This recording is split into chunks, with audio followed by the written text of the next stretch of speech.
여러분 안녕하십니까. 10월 12일 금요일 넘치는 우리 교회 매일 묵상 시작하도록 하겠습니다. 오늘 본문 말씀은 열왕기하 22장 1절부터 20절까지 말씀입니다. 어제 본문에 살펴본 왕은 므낫세와 아몬이었습니다.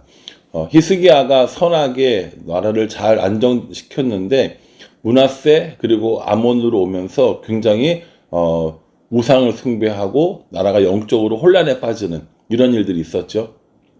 그렇게 하다가 아몬이 일찍 죽고 그 다음에 왕이 된 사람이 아몬의 아들이었던 요시야입니다.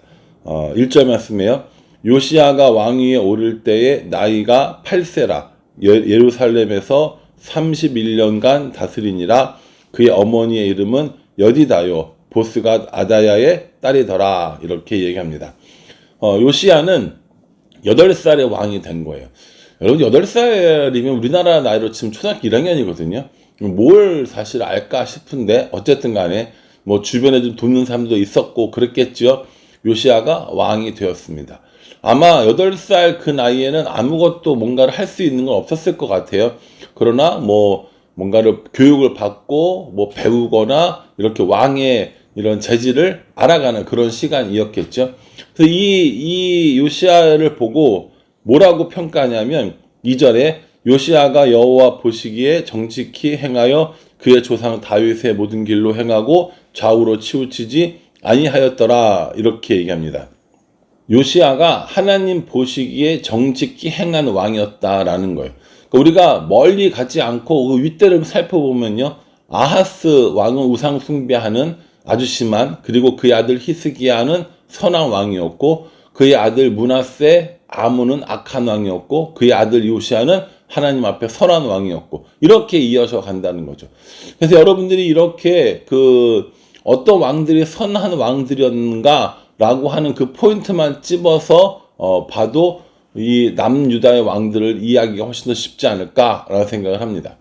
그렇게 요시야가 어린 나이에 왕이 되고 차근차근 어떤 왕의 자질을 배워가던 중에 3절에 보면 요시야 왕 18째 해에 왕이 무슬람의 손자 아살리야의 아들 서기관 사반을 여호와의 성전에 보내며 이르되, 이렇게 얘기합니다.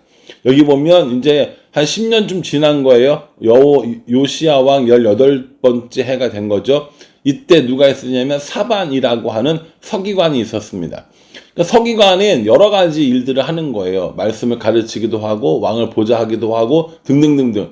근데 여기는 지금 이 서기관이라는 사람이 말씀을 읽고 해석하고 가르치고 이런 일들보다 왕의 명령을 출납하는 이 정도의 일들을 감당했던 사람이죠. 이 서기관 사반 그리고 대제사장 힐기야, 이 두 사람이 이 요아스 옆에서 요아스를 잘 도와줬던, 요시야 옆에서 요시야를 잘 도와줬던 사람들이라는 겁니다.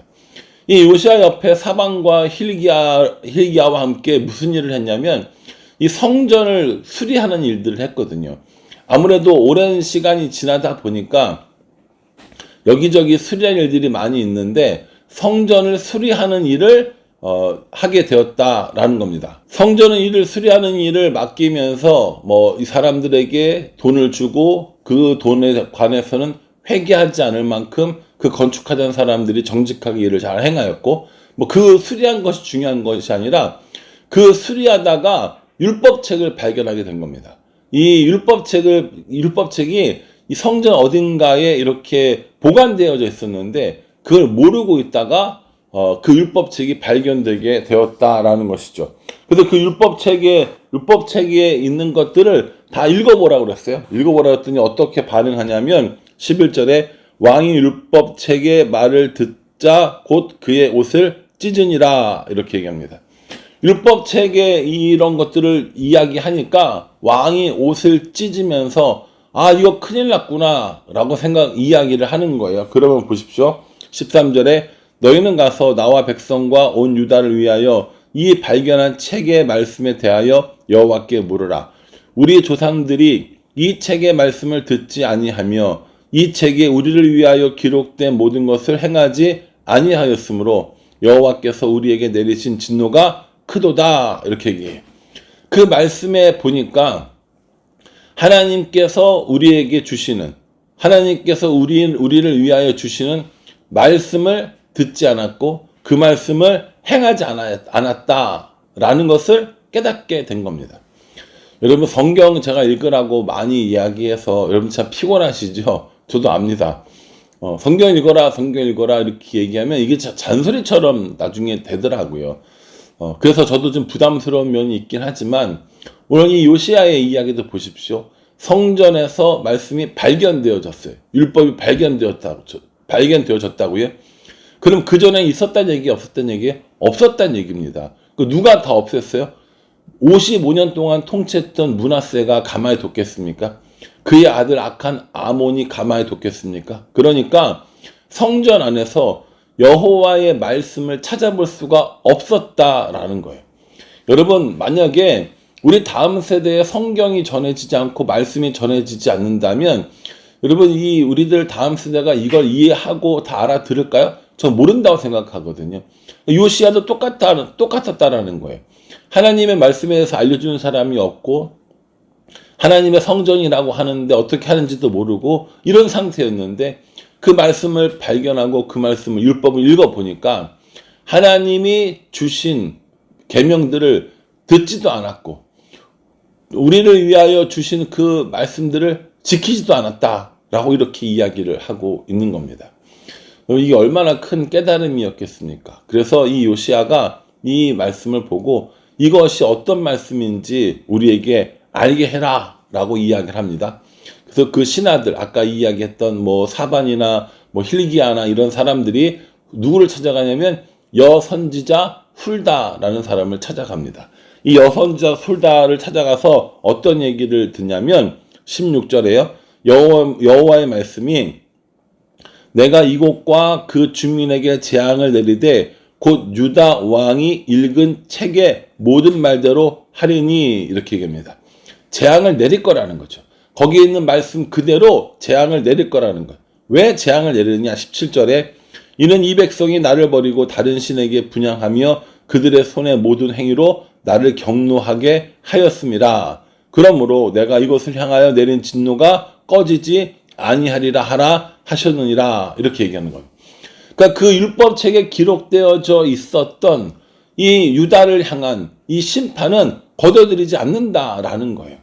이거는 이미 너무 많은 이런 우상숭배, 너무 많은 이런 그 이방 신들을 따르는 이 일들로 인하여서 거둬들일 수 없다라는 거예요. 멸망은 분명히 일어난다라고 이야기를 해요. 그런데요, 19절에 내가 이곳과 그 주민에게 대하여 빈터가 되고 저주가 되리라 한 말을 내가 듣고 마음이 부드러워져서 여호와 앞 곧 내 앞에서 겸비하여 옷을 찢고 통곡하였으므로 나도 내 말을 들었노라 여호와가 말하였느니라, 이렇게 얘기하는 겁니다.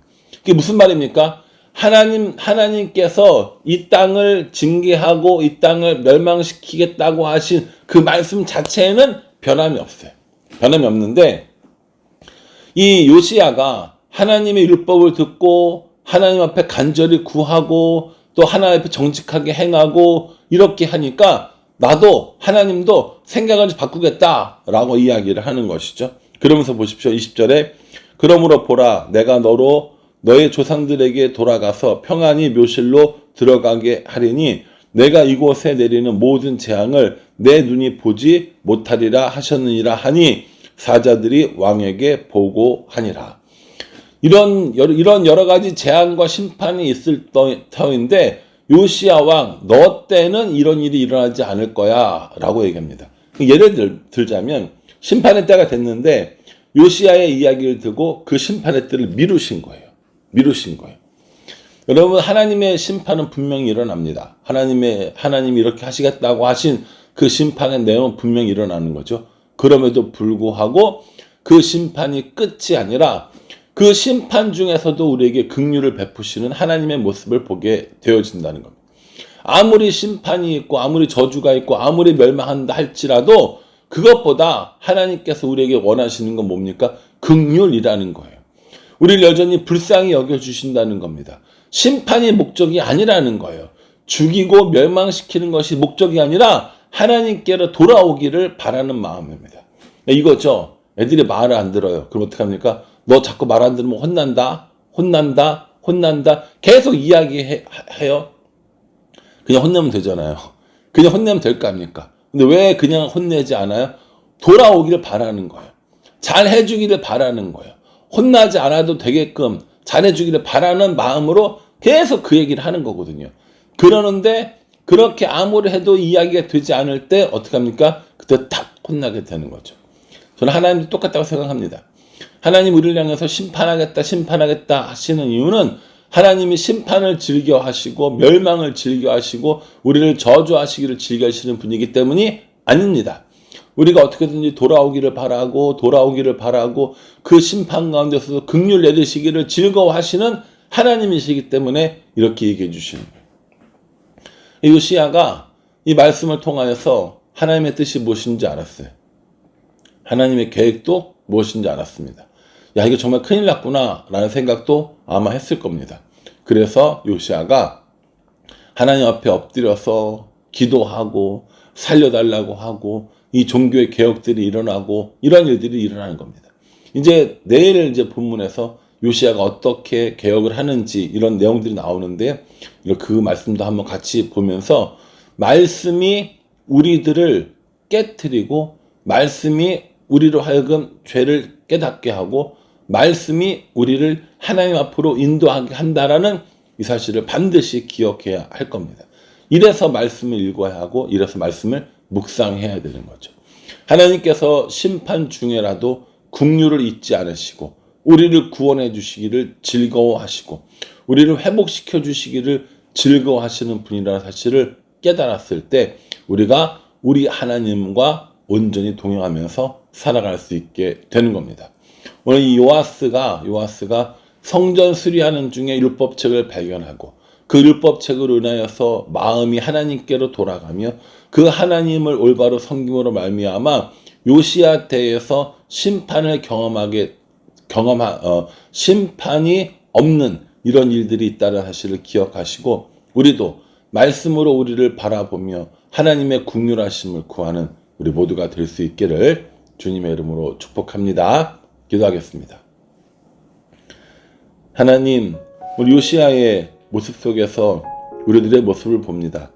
말씀이 정말 나를 보여주는지, 말씀이 정말 내 죄를 보여주는지, 말씀이 정말 하나님을 깨닫게 하는지 이러한 일들에 궁금함이 있었는데 오늘 이 요시야의 모습을 보면서 과연 그렇구나 라는 것들을 깨닫게 됩니다. 그러니 하나님, 우리도 말씀을 읽고 듣고 묵상하고 적용하면서 하나님의 뜻을 따라 하나님의 인도하심을 따라 살아갈 수 있도록 도와주시옵소서. 심판 중에도 긍휼을 잊지 아니하시는 우리 하나님을 바라보면서 날마다 살겠습니다. 우리를 인도하여 주시고 우리를 긍휼히 여겨 주시옵소서. 예수님의 이름으로 기도합니다. 아멘. 여러분 이 말씀 기억하시면서요. 말씀을 묵상하고 말씀을 읽는 일을 게을리하지 않는 우리 모두가 되기를 간절한 마음으로 기도하겠습니다. 감사합니다.